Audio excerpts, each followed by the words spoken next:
Welcome to Turnover Time, the AAST Associate Member Video Interview Series, where groundbreaking research meets committee expertise. I'm Joshua Dilday. And I'm Erica Biscard. Each episode, we shine a spotlight on the innovative research and dedicated committees driving progress at the AAST. Today, we're diving into the latest developments, sharing behind-the-scenes insights, and discussing the ideas that are shaping our future. Get ready for an engaging conversation that connects research excellence with real-world impact. Let's begin. Welcome, everyone, to this edition of Turnover Time.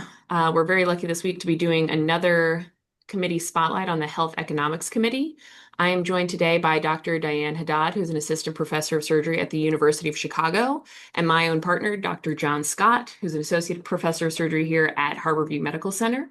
And we're joined by Dr. Naji Faruqi, who's an associate member in our education committee, who's an assistant professor at Staten Island University Hospital.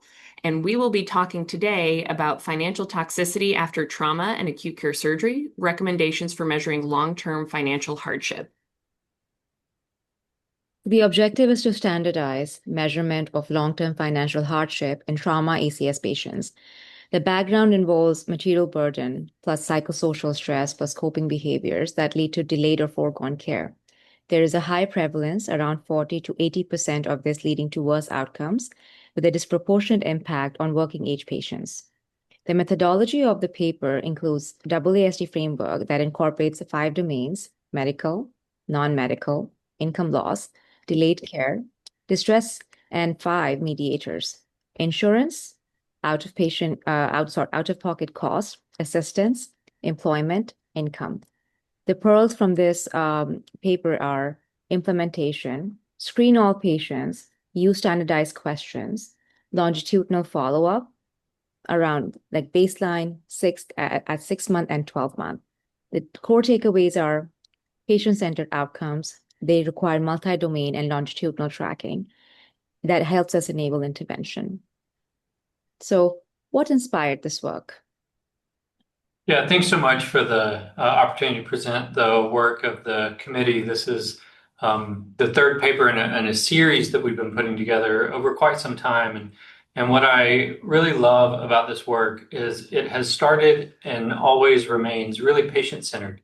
This comes from the concerns of patients' voices and trying to add kind of the rigor of research and how we can make their lives better. Because we save lives in the trauma bay, but patients also often face sort of, a big stressor, a second trauma when the bill arrives, and we don't really know what to do with it. It's not new to patients, but it's something we've struggled with. It feels funny. You don't like thinking about it or talking about it because, we go to work every day to save lives and give patients their lives back. And the thought that, the injury or the care that they receive is somehow stressing them downstream is something that is hard to deal with, but you can't manage it if you don't measure it. And so the concept of financial hardship, you'll hear it sometimes referred to as financial toxicity.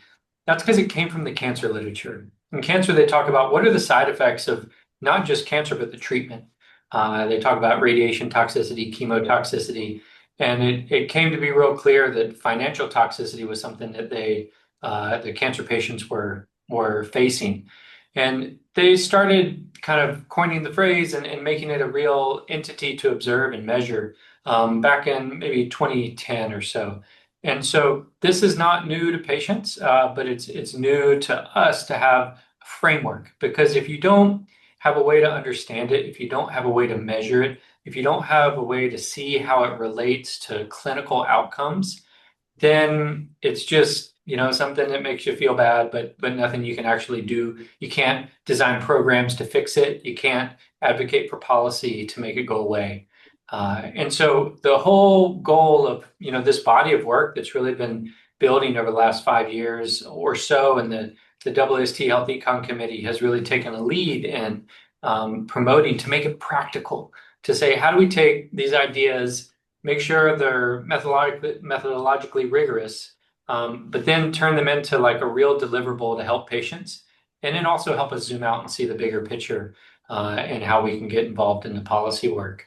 And so what this paper, the prior papers have talked about the fact that financial hardship is really common.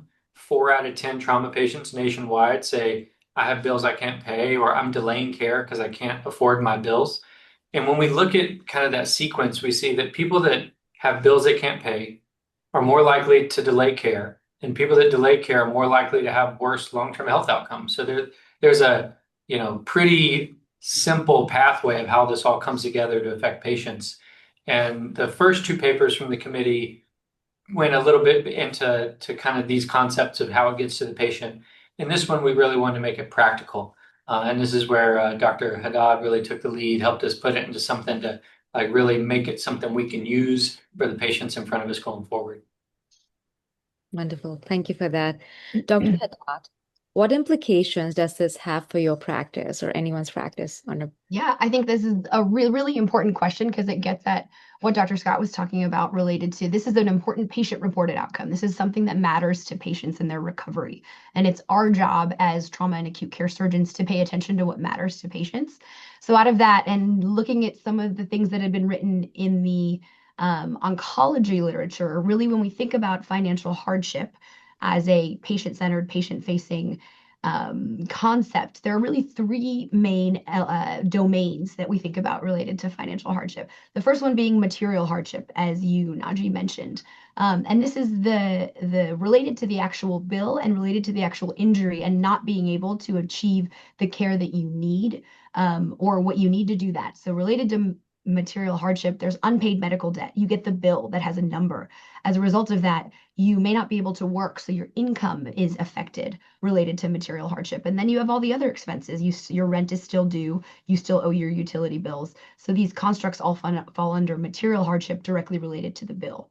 Then when you have this bill, there's the psychosocial hardship being the second domain that we think about. And that's all of the stress related to the loss of financial security, your future financial worry. How am I going to be able to afford those bills? How am I going to be able to take care of my family, retire? So all of the psychosocial hardship that comes with that. And then finally, because of those stressors, the behavioral hardship, the coping mechanisms that come up. Those are, as Dr. Scott mentioned, the negative coping behaviors. You avoid care, you ration your medications, you skip out on those costs because you can't afford that copay. And all of these things together make up this construct of financial hardship, and understanding how to measure it across all of those three domains becomes really important. As part of the manuscript, we and the Health Economics Committee has put together called it the AAST Financial 5. So a series of 5 screening questions that anybody in their institution can ask their patients. So screening not only trauma patients, but also emergency general surgery patients. And those 5 questions go across the 3 domains that we think about. But the first one is related to medical bills. Have you been able to unable to pay medical bills or have had problems paying some of the specific medical bills? Then comes non-medical expenses, right? What about everything else in the last 4 weeks? And we found it really important to put a time frame on that to understand in relation to the injury. And this is dynamic and it's based on a lot of patient-facing factors. So including that time frame, the look back period of that 4 weeks to allow patients to kind of really reflect on how their injury is affecting their finances now. So medical bills, non-medical expenses, and then income loss. How has your monthly household income changed because of your injury or your hospitalization? So those 3 are in the material hardship domain. Then there's one question for the other 2. So for the future financial worry, asking, how worried are you right now about money problems in the future because of your injury and your recovery? And then related to the behavioral hardship or the coping behaviors, asking, again, in the last 4 weeks, have you delayed or not gotten medical care because you were worried about your ability to afford it? And we've put those out as really important practical questions that anyone can ask any of their patients, starting at baseline at the time of injury. And we've recommended that they follow them out up to a year, so at 3, 6, and 12 months, to get an idea of the scope of this problem as something that we can measure and know more about, so then we can propose policy changes and structural changes and practical practice-based changes to be able to address this important patient-facing outcome for our patients. Excellent. Thank you so much for that. So what are the next steps for your committee now, Dr. Scott? Yeah, so there's, again, this work started around how to be practical, how to deal with the patient's schizophrenia? How do you improve outcomes? And this can feel like one of those topics that's just so out there and such a big challenge with sort of policies and insurance. And, we don't think about what the patient's bill is going to be. We just take care of the patient in front of us. And what the literature has shown is that you have the same patient with the same injury that gets the same care, depending on who their insurance company is the thing that predicts whether or not they have debt, whether or not they have bankruptcy filings, whether or not they have financial hardship. It's not based on how sick the patient is. It's not even based on how intense the treatment is. It's a lot of these upstream factors. And so we kind of think of them in two things. The upstream sort of policy levers that, are in a lot of ways they feel out of our control, but we've always been advocates for our patients. All the injury prevention stuff that the American College of Surgeons Committee on Trauma and the AAST has been involved with for decades. That's all policy work that's advocating on behalf of patients.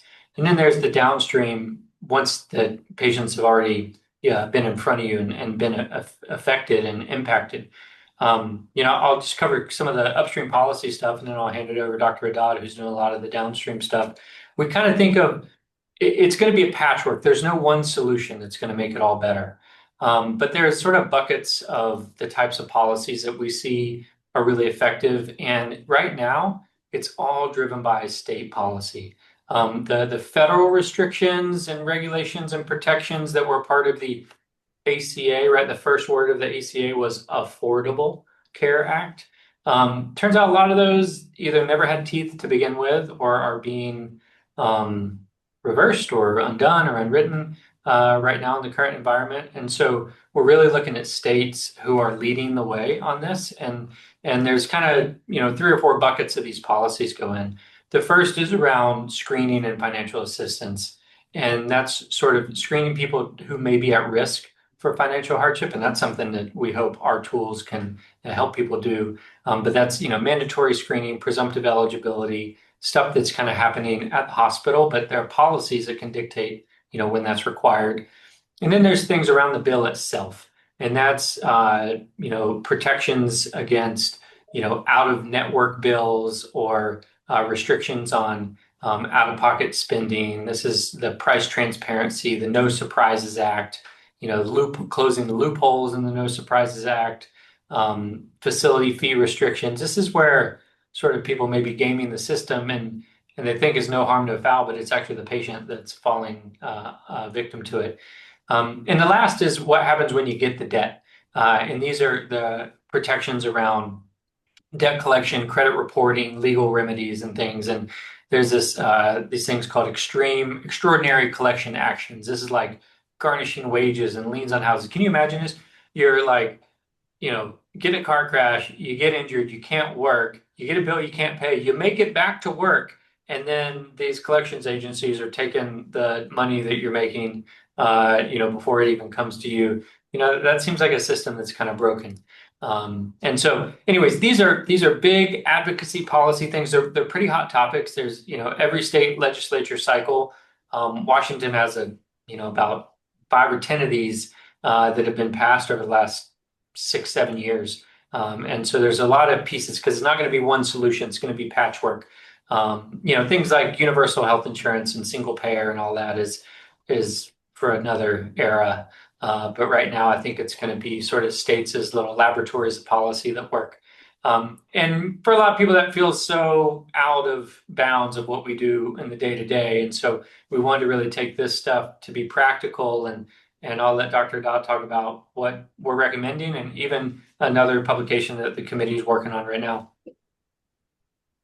Yeah, thanks for that. I think the first and foremost, the thing that we can do in addition to screening our patients, collecting data, understanding the scope of the problem, is empowering patients with the knowledge that, hey, this is going to be a problem.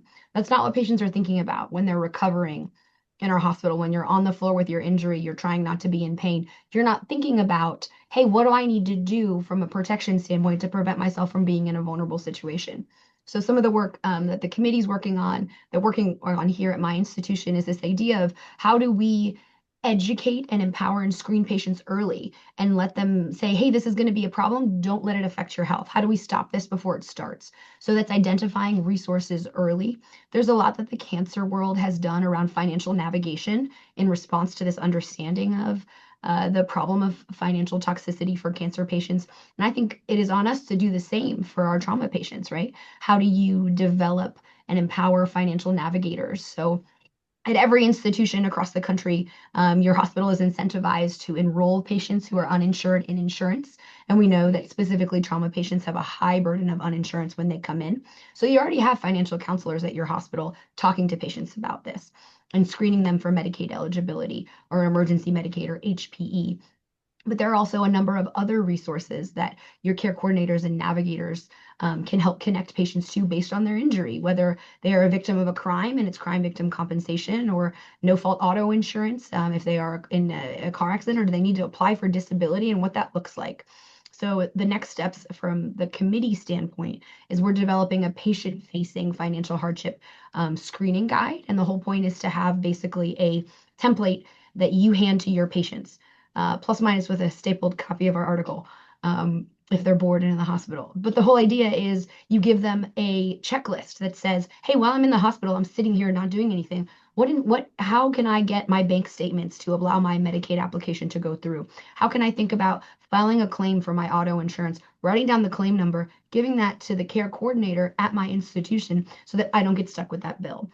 And there are small practical steps that patients can take early on to prevent this kind of scrambling, the devastation on the back end as they're trying to recover and then hit with the second insult of the bill related to their hospitalization.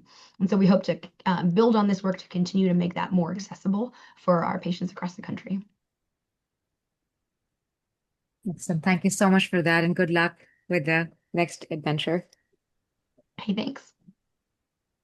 That was awesome. Thank you both so much for taking the time and for participating in this committee spotlight with Turnover Time, and we will see you for the next. That concludes another enlightening episode of Turnover Time. We hope today's discussion provided valuable insights into the research innovations and committee initiatives that are at the heart of AAST. Be sure to subscribe, share your thoughts, and connect with us on social media to continue the conversation. Join us next time for more in-depth interviews and updates from AAST's dynamic community. Thank you for watching and stay inspired.